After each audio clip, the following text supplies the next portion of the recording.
we watched the BBC interview with Musk, right? And he goes up and the guy opens up the question with, why'd you agree to do this interview?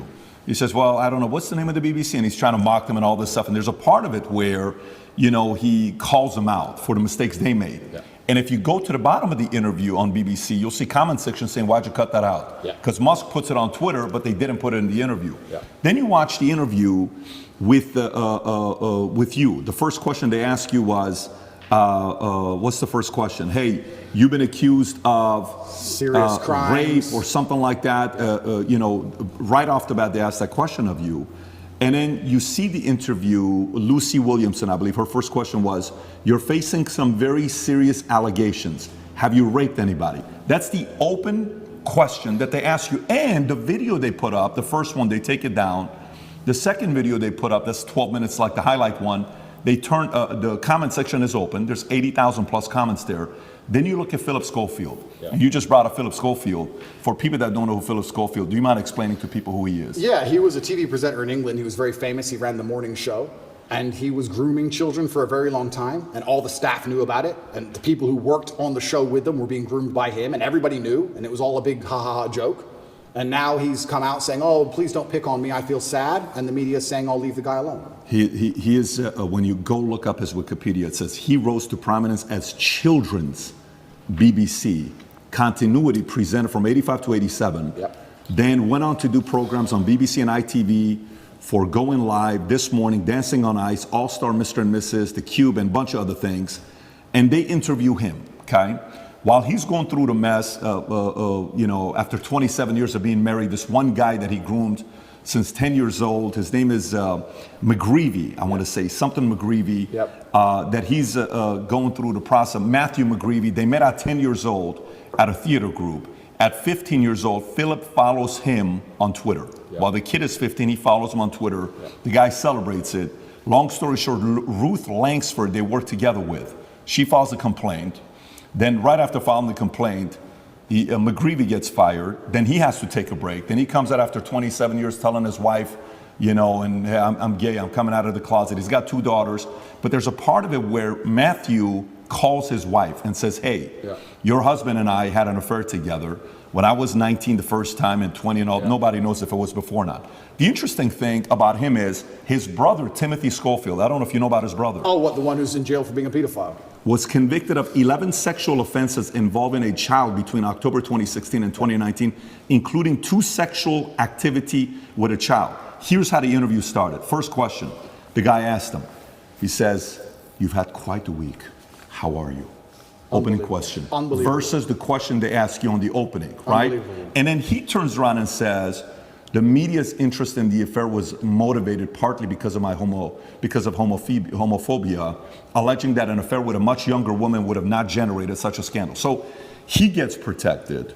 And he says, all those people who write those stuff, do they ever think that there's actually a person on the other end, right? This is proven. By the way, this is the part where even when somebody's watching you and saying, why are they taking him to court? Maybe he did something. Why are they taking Trump to court? Maybe he did something. Why are they taking this guy? He must have done something. There must have been something there, right? It's stuff like this BBC does. If BBC are watching this right now, I want to kind of remind you of your mission statement that you have on your website. We're going to put the link below to your mission statement. You can go find it. Here's what your mission statement is, BBC. This is why you've lost some credibility the last couple of years. To act in public interest, serving all audiences through the provision of impartial, keyword impartial, high quality and distinctive output and services which inform, educate, and entertain. You say you inform, educate, you entertain, yet you conceal, misinform, and your content's quite frankly boring. You're cherry picking on people that you're talking to. So a message like that gets the average person to say, everything with you is allegedly, everything he did is proven, his brother is proven, yet let's leave him alone. Poor guy, let's target him. This is where their argument has leaks in it. And somebody like you can tear it up. Absolutely. Philip is part of the club, and I'm not. And this is the thing. I'm a mentally resilient person, right? 14 months they've attacked me. I'm not going to sit and complain about that because that's not how I operate as a man. 14 months they've complained about me. If you type Romania, human trafficking, you type in any of these things, my name comes up, my face, I'm a bad person. I've lost all my bank accounts. I've lost all my social media accounts. I've been vilified all across the matrix in every single possible way. They print my face every single day with something negative next to it daily. Nobody gives a shit about my mental health, right? Because I'm the enemy. And what's scary about this is Lucy Williamson herself, she was begging me for an interview. The BBC were begging me for an interview. I don't need any of these people. The only reason I even sat down with the BBC is because they were begging me. I can go and just say my own words and get plenty of views, right? But the whole time I was in jail, they're begging me for an interview. Can we speak to him on the phone? Maybe you can give an interview from jail. Can we have an interview? Please, please, please, please. And I was saying, why do I want to talk to the BBC? And the BBC were saying, no, we don't want to do a hit piece. We want to come across, we want to be impartial. This is what they're telling me. This is what they're telling me. We want to be impartial. We believe there's a side of the story that hasn't been told. We're really interested in some of the, let's say, what's the word? I don't want to get this wrong. Inconsistencies in the Romanian justice system. We're very interested in his side of the story. There's been enough hit pieces. We want to tell the other side. We want to hear Andrew Tate's story. And I said no, on repeat. Then they sent me a list of questions. I didn't even ask for a list of questions. That's not who I am. I don't have to script. I never asked for a list of questions. They sent me a list of questions. Here's what we're going to ask. It's about his mental health. It's about the Romanian justice system. It's about the fact he hasn't been charged. His liberty's been deprived. All this stuff. And I thought, well, that's kind of interesting. Maybe it's a bit interesting. And the Matrix is obviously printing lies about me. And these are some interesting questions from the Matrix for the first time ever. Okay. They walk in here all smiles and happy, all smiley faces trying to take me off guard. I already had my list of questions, right? It's all going to be nice and easy. I sit down, and they instantly attack me. They put the cameras on first, and they attack me, expecting me to stutter and make a fool of myself. It's kind of like they tried to sucker punch me. I'm in the club, and they're my friends shaking my hand, and they tried to hit me and knock me out. And this is the thing that's so amazing about it. Yes, I destroyed the BBC. But of course I did, because I'm smarter than all of them. But why should I have to rely on my wit and intellect to destroy BBC with their research team and their plan? Their deliberate plan to try and annihilate not only my credibility, but my life. They are trying to put me back in jail, these people. They're not dishonest. They're genuinely evil, and they don't give a shit. And so why should I even sit there and entertain them? I believe I could slip every single sucker punch they throw at me for the rest of human time. I could sit with any of these clowns, and no matter who they sit with their research team, whatever garbage they come up with, I'll make a fool of all of them. But why am I even entertaining them anymore? What's the point? That was the last chance I gave mainstream media. They lied for months to get that interview with me. Completely dishonest, head to toe. And like you said, they sit with Philip. Are you okay? Are you okay? We heard your mom's upset, that poor old lady. Maybe everyone should stop talking about it because his mom's upset. Let's not talk about it anymore because his mother's old.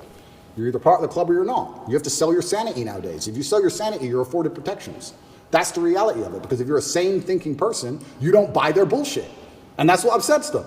They don't want anybody who thinks for themselves. They need you to they want you to believe exactly what's on the television screen.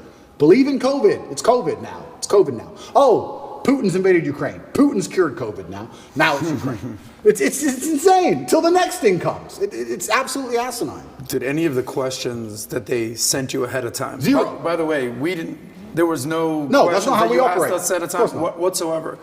Did they ask you any of the questions they said they were going to ask you? Zero. They start with an attack and it became a battle instantly. Did they ask you at any point what jail was like? Zero. What your mental health was like? Zero. You completely missed the mark when everyone wants to know what was jail like. Well, but they don't even ask you that question. But this is what's so interesting about it. These people are so detached from reality, because they are genuinely detached from reality. They think that finding a video I made 8 years ago, a 4-hour speech I made 8 years ago, and finding one line of it without context that can be misconstrued, they think that sitting down with me and saying that to me is an aha moment. Nobody cares. Because you're taking it out of context, one. And I said you're taking things out of context. She goes, I'm not taking it out of context. I said, if you're presenting it without context, that's taking it out of context. That's what it is. You're lying by omission. I said that to her after the camera's off, and she looked at me because she didn't understand. When you omit details, when you refuse to put in all of the details, you can lie by including one detail which may happen to be true. You can tell the truth and miss all the details around the truth, and you are lying by omission. You're lying by omission. And you're sitting here saying, oh, you said this 8 years ago. Nobody cares. Because they know me, and they know I didn't mean it in that way, and they know it's taken out of context, and they know that it's an old video on the internet, and it's not even an aha moment they think it is. But they just want to sit with you for an hour, attack you and attack you and attack you, wait for you to make one mistake. If I would have stuttered or made a single mistake, that's the only 3 minutes they would have shown. That's all they want. They want that 1 hour, then they take the little bit. With me, they cut it down to 12 minutes, and they look terrible in all of it. But if I would have made a single mistake, it would have been the only bit they shown. That's all they care about. Fake news. Did you tell them, did you say, I'm only doing this if I'm able to record as well? I said I know that's what happened with Trump as well a couple years ago. I didn't even tell them, I just recorded it. Okay, so they didn't know you were recording. They didn't know I was recording until afterwards, and then I said, that was dishonest, I'm gonna release the whole video. You told them before you released it? I told them. There is no contract or agreement with BBC? No. Nothing was signed, it was just simply an interview, okay. Because I think that was very important when you released it, for people to see what fully was said versus, and by the way, you know the Philip Schofield interview that they put up, the 12-minute one that just came out, you know the comments are turned off. Of course they are. The comments are turned off, yours are turned on, his is turned off. Of course.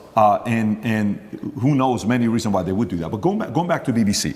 So, okay, they come, they want to ask the questions of you. For some of the people that maybe aren't following the story closely, but they know who you are. We're in the car, we're driving, and a lot of people are asking questions. We ask the drivers, like, hey, are you going to Tate's place? How do you know we're going to Tate's place? And he says, well, who's Tate? Oh, Andrew Tate. Oh, tell us about Andrew Tate. Well, this is, okay. What kind of a guy is he? He said, I actually really like him. I said, why do you think he's going through what he's going through right now? Oh, it's always because of money. Okay, so we're at a different restaurant. So tell us, why are you going through this? Why is he going? Everybody's saying a similar thing about this, right? But for those who don't know, there's 3 different camps. Yeah. The camp that already sees you guilty, it doesn't matter what they read. So for example, this story here, you know, from BBC came out just last night, 10:30.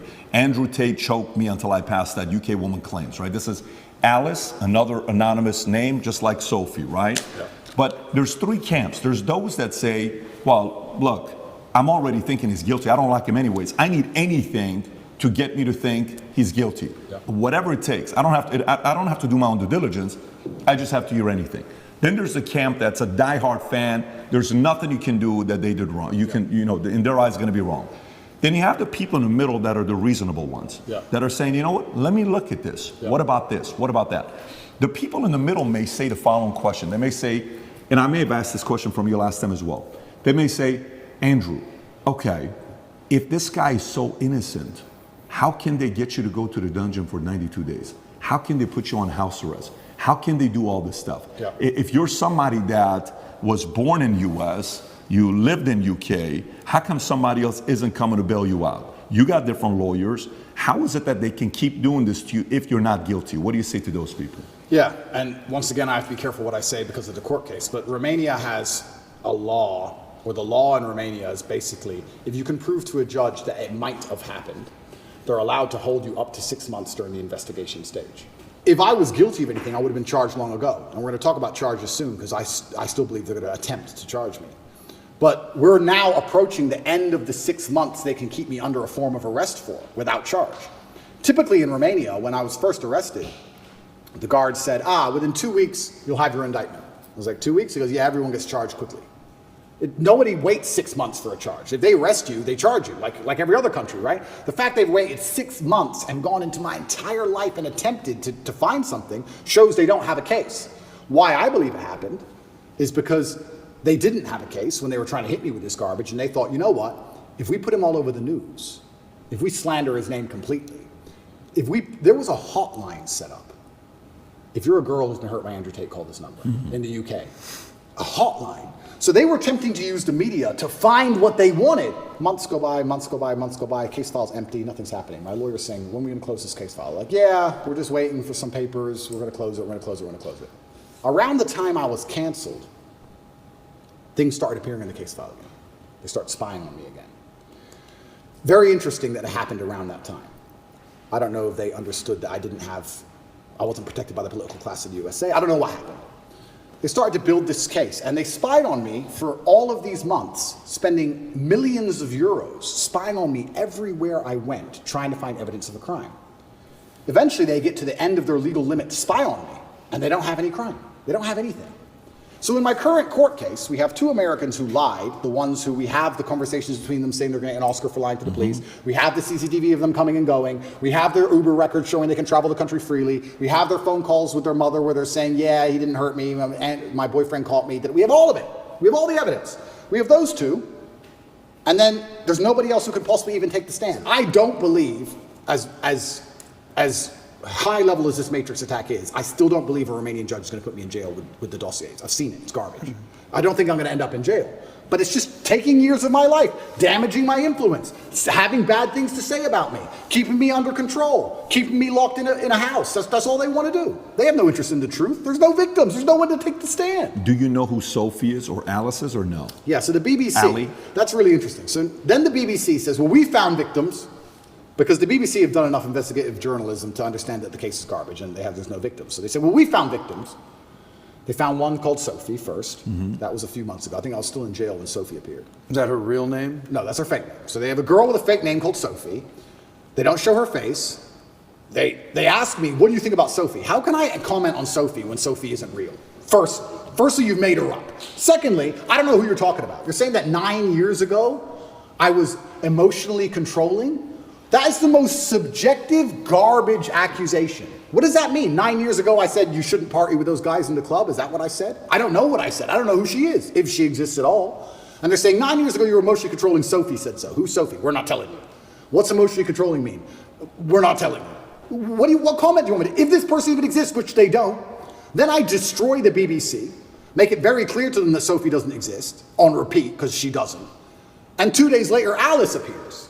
What's interesting about this is that DCOT, the federal agency inside of Romania, along with help from international partners, have tried so hard, spending millions of euros with federal level tools to find a victim so they can put me in jail. And they can't find anyone. But the BBC just pulls them up whenever they want. The BBC does. Where do these people come from? And I say this every single time. If anybody believes they've been wronged, male or female, by me, go to the police.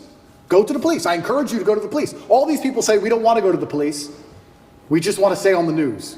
What, is that because you're not real? Is that why? That's pretty convenient. I mean, I thought I was a bad person. Why don't you go to the cops? Oh, because you have no evidence and it doesn't exist? That's why. Are all these accusers in the UK, not even in Romania? Not even in Romania. So Sophie and Alice are supposedly both from the UK. And Alice's story To correct, it's not Alice. I said Alice, it's Evie. Evie or Evie or something like that. Evie. It's all made up names. It's all made up names. Yes. So Evie, we could call whatever name we want. But yeah, Evie is saying 13 years ago I choked her or something. Yeah. By the way, when is the 6-month time limit? End of this month. Okay. And can we reference the tweet you just posted a couple days ago? I want to stay on this. She Sure. was commenting on Evie. You were going to say something about Evie, what she said 10. So she's claiming 10 years ago or 13 years ago, you guys had the consensual sex the first time. She comes back for the second time around. According to the story, she says she was being, your hand was on her throat, strangled me. She was passed out for a minute. And then she came back and she said, I did not approve of the second time having sex after she was passed out. So these stories they're making, and then she says, the guy asked a question saying, how come you didn't do any police report back then? She says, well, because it's not fully rape and it's not that, because it was consensual. I kind of wanted to be there. And I didn't tell anybody about it 6 years later. There's way too many things that doesn't give it credibility for somebody to say, I didn't do anything about it then, but 6 years later, I told my friends, 3 or 6 years later. Yeah. And this is the thing that's scary. If you say to any red-blooded male, 13 years ago, you had sex with a woman consensually and she's now unhappy about how that sex happened. You can get, any man on earth can get screwed with that. If this person exists at all. And like you said, she refused to go to the police if she exists. And she's saying it was consensual. I think last night they aired it on Newsnight and they said, why are you coming forward now? And I think this actor, the person literally said, because now he's rich and famous. They literally said those words. That's what they said. Oh, because now he's rich and famous, I think it's unfair. It's asinine. I don't understand genuinely how a man can protect himself in the Western world anymore. How can you even exist anymore? If this is what they're going to hit you with as soon as you get to a certain level of influence, there's no man on earth who's safe from this. I said this to my judges. I had a few male judges. I said, they could do this to you. They could do this to anyone. They can do it to you or me or any man watching this. Any man watching this. They can put in the BBC 9 years ago you did something. They won't tell you her name. They won't give you any chance to defend yourself because you have no idea what they're fucking talking about. And they will print it on repeat until you lose your job and lose your bank and lose your social media. And then you're going to sit there bankrupt and depressed. And then they're just going to move on from you. And if you don't die, if you're like me, a cockroach who refuses to die, if you sit around and refuse to go away, they're going to make up a new one. It's crazy. And it's genuinely scary. And you're not safe from it anywhere anymore. I will say right now on this podcast, I encourage absolutely anybody who believes I've harmed them, male or female, to go to the police with evidence and we'll go to court. Let's do it. I don't harm people. If I was harming people, I wouldn't be out here as open as I was. The biggest criminals and the biggest gangsters and the most heinous people on earth don't have social media. You know this. If I see a guy with an Instagram pretending he's a gangster, he's not a gangster. The real gangster hasn't got Instagram. But that's the reality of it. You think I'm going to become the most Googled man in the world if I've been running